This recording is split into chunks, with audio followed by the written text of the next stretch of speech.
Bienvenidos a una nueva jornada íntegra para profesionales de la salud, de la nutrición y como siempre acá informándolos. Hoy tenemos a una amiga de la casa, podríamos decir, Ceci Martinelli. Ella es licenciada en nutrición, es especialista en diabetes, es coordinadora del Comité Científico de ADIN, es docente de la carrera de licenciatura en nutrición en la Universidad de Belgrano y también directora de la Diplomatura de Nutrición y Diabetes en esta misma universidad. Es una genia, me da mucho placer tenerte acá, Ceci. Gracias, Lau, por la invitación y siempre es un enorme honor poder compartir con colegas conocimientos, experiencias y bueno, lo que podemos. Me encanta y acá siempre teniéndonos actualizados en este tema que nos encanta. Vamos a arrancar con una pregunta general como para entrar en clima.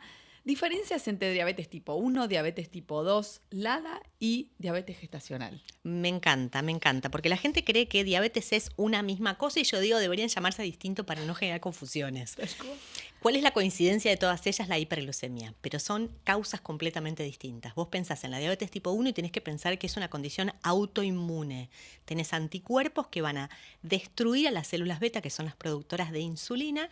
El cuerpo se queda sin producción de insulina y vos vas a necesitar de la reposición, o sea, de la administración exógena de insulina para poder cubrir esa función pancreática que se ha deteriorado y en algún momento ya directamente deja de funcionar. Entonces, la diabetes tipo 1 es autoinmune, suele aparecer en gran porcentaje de los casos en la niñez, pero también puede aparecer en edades adultas. Y ahí es donde hablamos de diabetes LADA, que es latente autoinmune diabetes del adulto.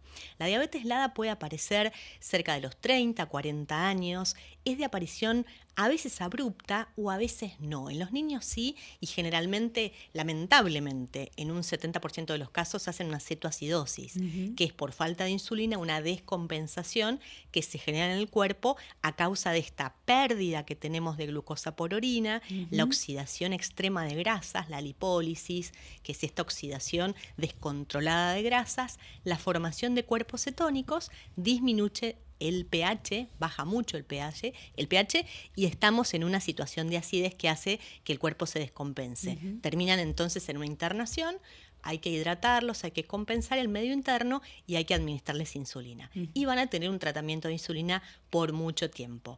La diabetes LADA empieza en edades adultas mucho más tardíamente y la autoinmunidad también es mucho más paulatina y más lenta. Okay. Entonces, yo he tenido, por ejemplo, pacientes con diabetes LADA que han estado casi un año sin insulina, que empezaron, según el péptido C, que ahora vamos a hablar de qué es el péptido C te da cuenta de la reserva que vos tenés de insulina. Si estás produciendo una cantidad suficiente o ya es muy disminuida. Okay. Si tenés reserva pancreática de producción de insulina de células beta, vas a tener un péptido C bastante más normal o más elevado que cuando ya tenés que requerir insulina. Entonces, según el nivel de péptido C, hay protocolos que te indican que se puede empezar con medicación como la metformina, aún siendo una diabetes autoinmune, y también podés empezar a probar con otros fármacos como los DPP4, vildagliptina, sitagliptina, que algunos estudios han demostrado preservar mucho más la célula beta y que funcione un poquito más de tiempo. Okay. Entonces es súper interesante. Ahora bien, va avanzando la autoinmunidad, el cuerpo se queda sin producción endógena de insulina y ahí ya empezamos con un tratamiento propio de la diabetes tipo 1. Se puede comenzar con insulina basal y luego empezamos con correcciones y luego ya se termina en un tratamiento intensificado que es reemplazar al páncreas en su función propia. O sea, vamos a poner insulina en cada comida, hacer conteo de carbohidratos, hacer correcciones cuando corresponda y la insulina basal siempre para inhibir la producción endógena de glucosa. Perfecto. ¿Hay una manera de darse cuenta, Ceci, en esta diabetes LADA? ¿Hay algún estudio, algo que te pueda Muy importante. indicar? Necesitas pedir anticuerpos. Y si hay un solo anticuerpo positivo, puede ser, por ejemplo, el anti-GAD, el anti-GAD, anti-insulina, el anti-ICA. Si te da uno solo positivo, ya te está hablando de un componente autoinmunitario y también el péptido C. Entonces, si vos te encontrás con una persona, por ejemplo, de 40 años, que tiene un peso saludable, que tiene una alimentación equilibrada, que hace ejercicio, vos decís, no da con el fenotipo de la diabetes tipo 2. ¿Por qué tiene la glucemia alterada? Tenés que pedir estas dos cosas.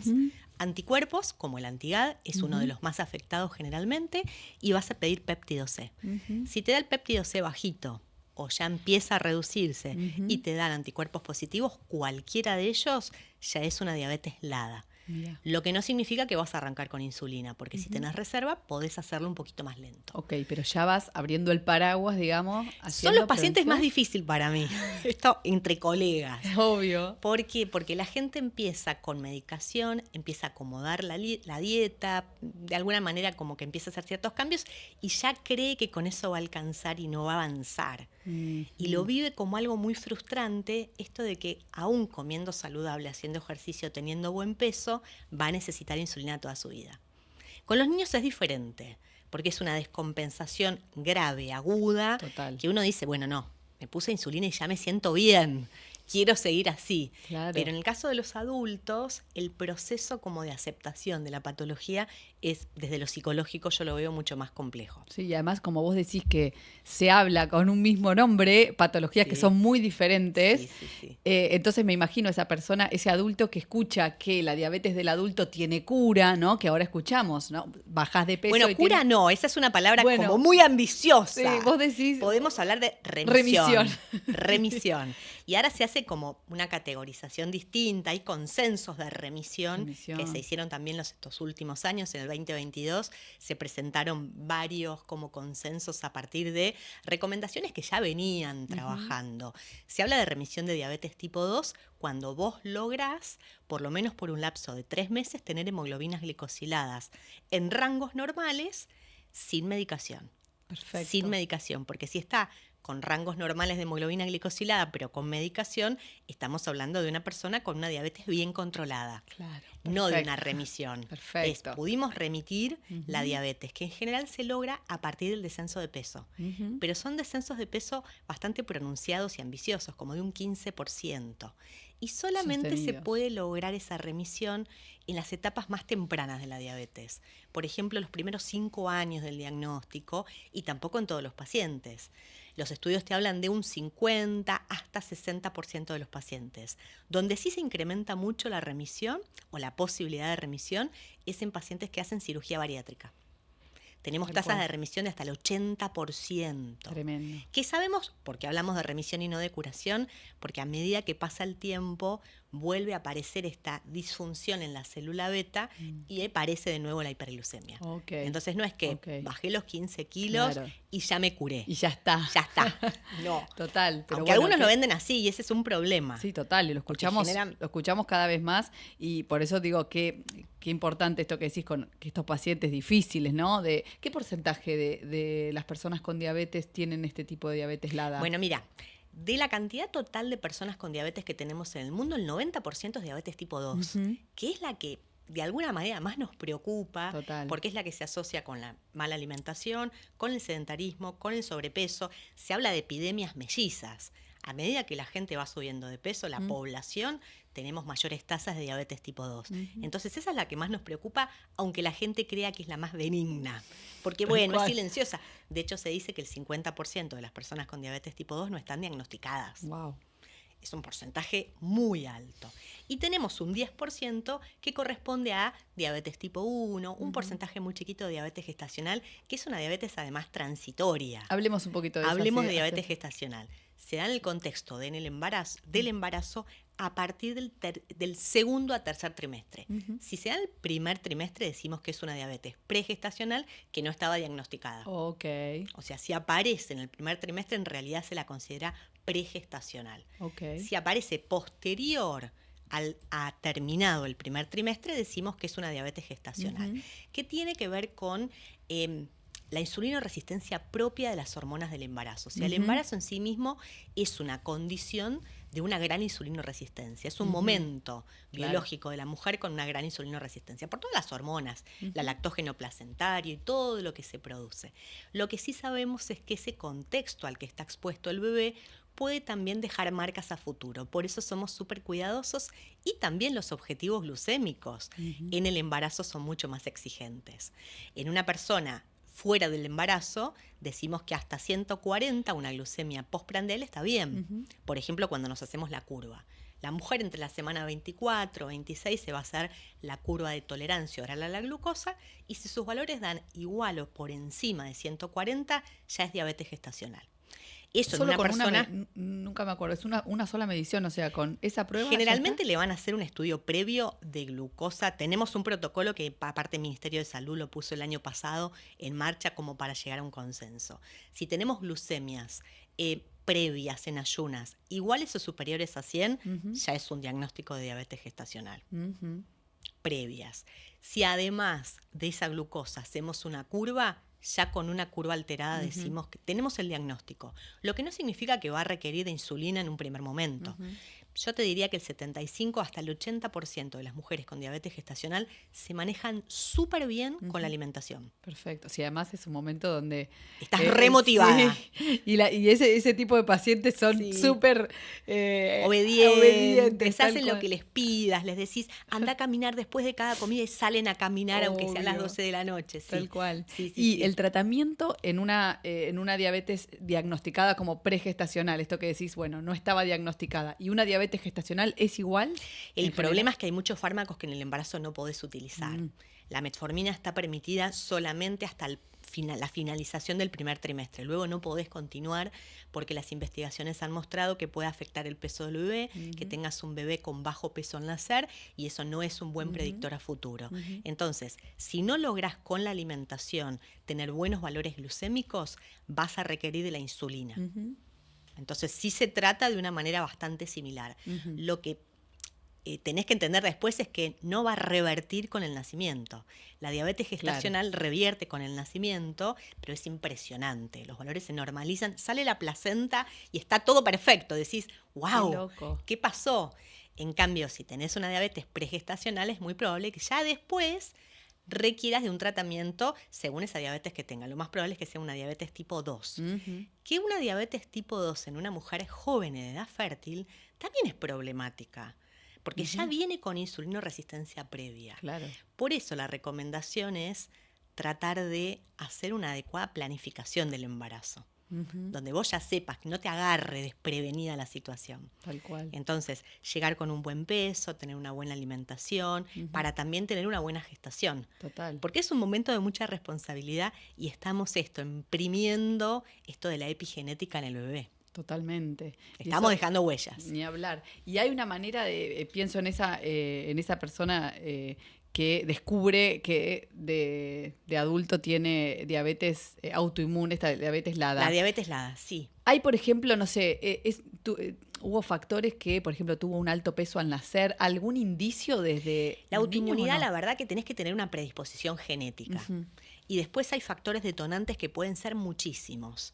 Ha pasado con el COVID. El COVID es un detonante. Claro. Como muchos otros virus. Los virus son detonantes de patologías autoinmunes. Recontra. El Coxsackie, este virus que se llama pie, mano, boca, que se da más en niños que en adultos. La mononucleosis. Hay muchos factores, pero la verdad que saberlo es difícil. Como cualquier autoinmune. Sí, lo que te diría es que con los padres, esto de querer saber qué lo produjo es algo que lleva mucho tiempo en la consulta. Totalmente. Y no sé si es muy productivo. No. Yo me quedo con que, no sé, empiezan a buscar culpas. Claro, obvio. Porque tu mamá es celíaca y ahí tenemos inmunidad. Totalmente. Yo no sé si es productivo. Bueno, esta es la situación, tenemos este diagnóstico, para adelante. Miremos para ¿Qué adelante. podemos hacer? Tal cual, tal cual. Bueno, así que vimos diabetes tipo 1, diabetes tipo 2, diabetes LADA, diabetes gestacional. También hay otro tipo de diabetes que son más raras, la que puede aparecer después de un trasplante, la que está asociada a otras patologías como la fibrosis quística. Yo he tenido pacientes con fibrosis quística, que es una enfermedad muy complicada de manejar. Aparece la diabetes también y se trata como una diabetes tipo 1. Y después tenemos las diabetes MODY. Las diabetes MODY son un campo, de hecho no mucha gente sabe trabajar con pacientes con diabetes tipo MODY, y en el área de la nutrición también tenemos grandes incógnitas porque no sabemos cuál es la mejor alimentación. Entonces siempre vamos a buscar... ¿Qué sería MODY? ¿De dónde viene? La diabetes MODY tiene que ver con diabetes monogénicas. Entonces tenés mutaciones genéticas. Pensá que son diabetes que se van descubriendo también año a año porque la genética es un campo muy nuevo. Entonces uno ya va viendo diabetes que vos decís, no tiene autoinmunidad, pero requiere rápidamente de insulina. O tiene una falla en la producción de la insulina, pero no te encontrás con que puede caratularse dentro de ninguna de las dos. Tienen un buen peso, aparecen en edades tempranas y muchas personas en su familia también la tienen. ahí sí lo ves seguro. Es muy probable que a lo mejor no hayan sido diagnosticados adecuadamente y a veces pasan por diabetes tipo 2, diabetes que son diabetes MODY. Claro. Es una gran incógnita y son pocos los profesionales que saben hacer un adecuado diagnóstico, pero hay que hacer genética. Claro, tal cual. En cuanto a a los diferentes tipos de diabetes, ¿hay valores diferentes que podemos tener de referencia, como por ejemplo la hemoglobina glicosilada? Bueno, la hemoglobina glicosilada, primero definirla. Dale. Nos da cuenta más o menos de el promedio de glucosa de los últimos 3 meses. Entonces, nos ayuda a saber si la persona está con un buen control metabólico o no. Algunos países, como Estados Unidos, usan la hemoglobina glicosilada también como forma de hacer un diagnóstico de la diabetes. Una persona sana sin diabetes debería tener valores que estén por debajo de 5.7%. De esa hemoglobina que estamos analizando, tiene que haber una glicación en menos del 5.7%. Si tenemos valores de entre 5.7 y 6.5, estamos hablando de una 6.4 en realidad, ya con 6.5 ya es diagnóstico de diabetes. Pero si estamos entre 5.7 y 6.4, tenemos una prediabetes. Arriba de 6.5, igual o arriba de 6.5 es diagnóstico de diabetes. Y cuando tenemos ya una persona con diagnóstico de diabetes, vamos a decir que nuestro objetivo terapéutico, todos los objetivos van a ser que esté la hemoglobina glicosilada por debajo de 7. Perfecto. Esos son los parámetros de referencia, que si soy sincera, es muy poca la población con diabetes que logra esos objetivos glucémicos. Menos del 40% de la población total con diabetes, en especial en diabetes tipo 1, logra tener glicosiladas por debajo de 7. Y es un gran problema. ¿Por qué? Porque esa glicosilada aumentada se asocia con aumento en las complicaciones de largo plazo. Claro. Y es lo que no queremos. O sea, toda la intensificación que se viene haciendo, el avance tecnológico, los nuevos fármacos, apuntan a evitar las complicaciones de largo plazo. Claro. Que nosotros no hablamos de complicaciones porque no nos gustan, pero son muy complejas. Claro, la retinopatía, la nefropatía por diabetes, enfermedad renal por diabetes, son condiciones que ponen en juego tu vida y además la calidad de vida. ¿Y eso porque a qué se debe o qué crees que se debe? Un mal control metabólico genera todo esto. Cuando ni hablemos antes de la aparición de la insulina. Bueno. Pero la realidad es que los últimos 50 años hemos tenido como un salto en cuanto a la posibilidad de que la gente se mida sus glucemias. Una persona con diabetes tipo 1 que nació, por ejemplo, en el año 70, medía su glucosa solamente en orina. Entonces no tenía la posibilidad, no digo de un monitor continuo de glucosa ni una bomba automatizada que es de estos últimos años, de estos últimos 10 años. Entonces tenía un tratamiento a ciegas. Claro. Con lo cual, o se sobreinsulinizaba y terminaba con hipoglucemias severas que afectaban mucho también la parte neurológica, o se subinsulinizaban y estaban con valores altos, total. El valor alto, salvo que esté en una situación de mucha descompensación, no te enterás. Total. Podés vivir con 200 y que la cosa como si nada fuera, pero eso daña los órganos blancos. Perfecto. Y además ahí vemos también como a veces encontramos pacientes que dicen, no, mi abuelo era diabético y quedó ciego. Y le cortaron las piernas. Y le cortaron las piernas, como ese miedo a la palabra diabetes que automáticamente en el diagnóstico y a veces piensan... la mala asociación de la insulina con las complicaciones. Claro. Creyendo que es la insulina la que provoca o la ceguera o la amputación o la falla renal. Y nada de todo eso. Es la diabetes mal controlada la que sabemos que va a afectar todos estos órganos de manera cada vez más complicada. Sí es cierto que hoy en una persona con diabetes no son estas complicaciones las que más lo matan. Es la enfermedad cardiovascular. Claro. Y por eso todo el avance farmacológico, en especial en diabetes tipo 2, va en el orden o en la línea de la protección cardio-reno-metabólica. Perfecto. Y ahora, por eso aparecen las incretinas. Ahora y todos estos nuevos fármacos. Nos metemos de lleno en las incretinas. Te iba a hacer una pregunta y me olvidé. Lo tengo que anotar mientras vas hablando. Estábamos hablando... Hablamos de los objetivos en hemoglobina glicosilada. De los objetivos. En embarazo no se usa la fructosamina porque la hemoglobina puede ser que se afecte si estás anémica, por ejemplo. Y en el embarazo tenés una anemia fisiológica por el embarazo, con lo cual te va a dar valores que están alterados. grados, exacto. Así que en embarazo se usa fructosamina. Fructosamina, que además mide en lapsos más cortos, de 60 días y no de 90. Ok, esto te iba a preguntar. O sea, me dijiste en Estados Unidos se usa la hemoglobina glicosilada Para hacer diagnóstico. Para hacer diagnóstico. No suelen Acá hacer curva. Porque falta la estandarización, pero yo creo que en breve lo vamos a estar haciendo. Claro, porque ¿no sería más lógico medir lo que pasó durante 3 meses que una glucemia en ayunas? O sea, acá el diagnóstico, contanos cómo es. Vos fíjate que la glucemia en ayunas en realidad denota la producción endógena de glucosa. Vos no estás midiendo qué te pasó con la pizza que te comiste anoche. Claro, hay gente que dice, no, justo anoche tuve un cumpleaños y entonces me dio la glucosa alta. No. Ya no hay nada de esa pizza ni de la torta y la glucosa de la mañana. Vos con la glucosa de la mañana estás midiendo producción endógena de glucosa. Y si tenés insulinoresistencia, porque estás ahí de desarrollar una diabetes tipo 2 o ya la desarrollaste, va a haber una producción de endógena hepática de glucosa que va a estar alterada y va a estar aumentada. Con lo cual, ya te sirve esa foto. Pero es solamente una foto de una situación que tiene que ver con una condición en el cuerpo. Ahí por lo menos se habla de...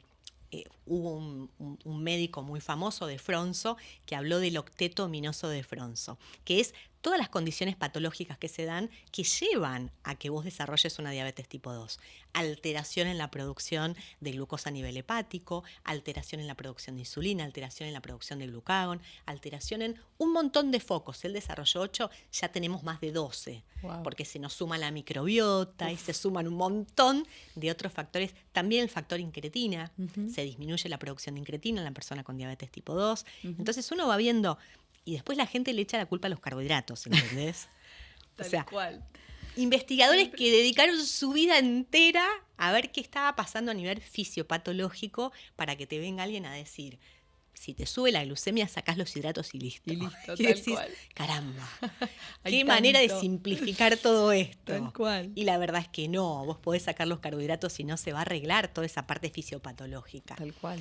Esto de la alteración en la lipólisis, generalmente...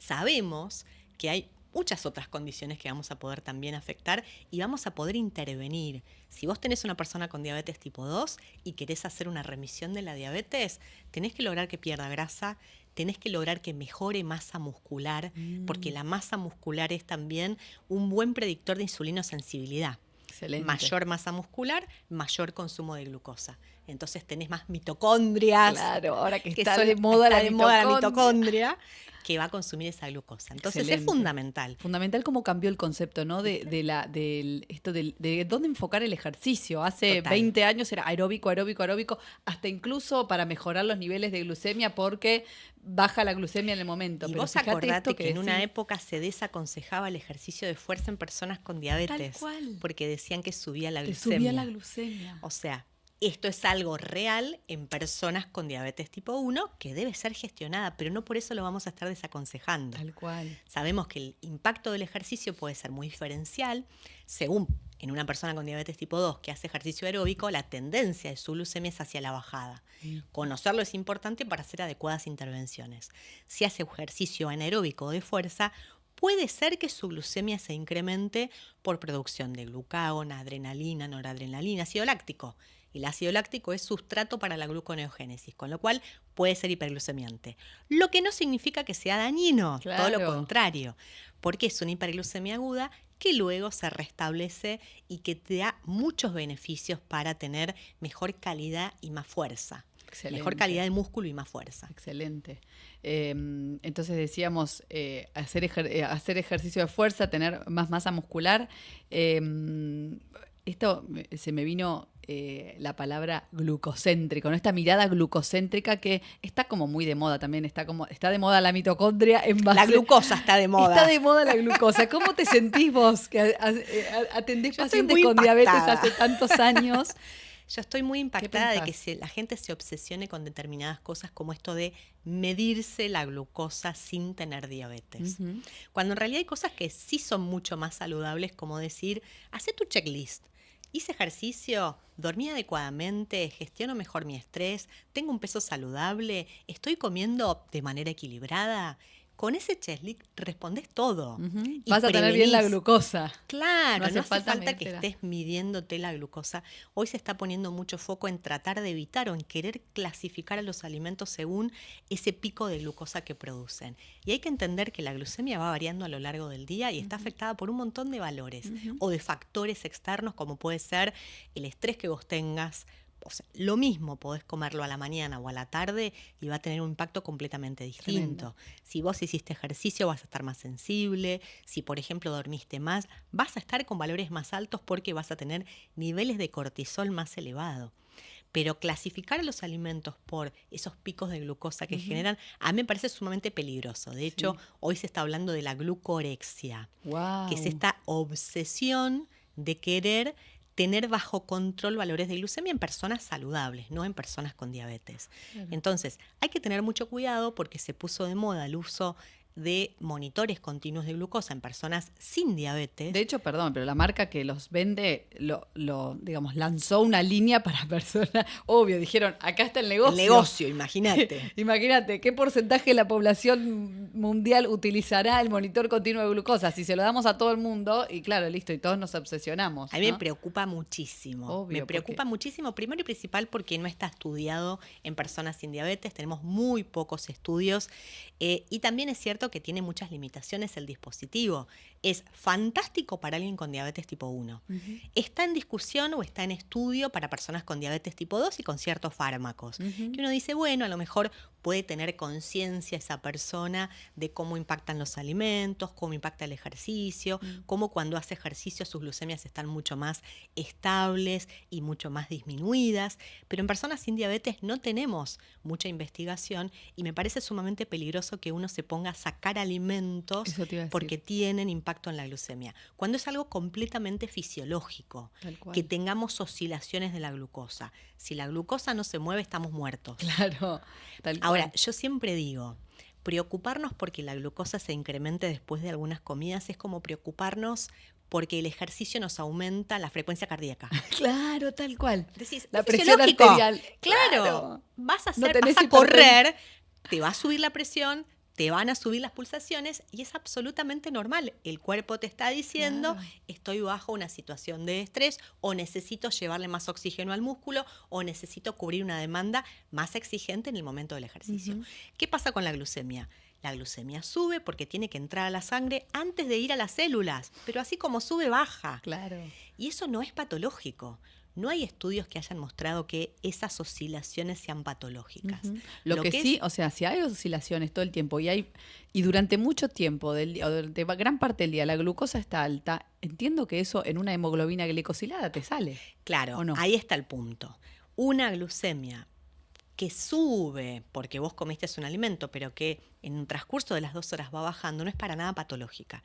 Pero si vos estás en ayunas con valores elevados o esa glucosa alta se mantiene de manera sostenida en el tiempo, sí es peligrosa. Y eso se da en pacientes con insulinoresistencia, con diabetes tipo 2 o con diabetes tipo 1, ya con una diabetes instalada.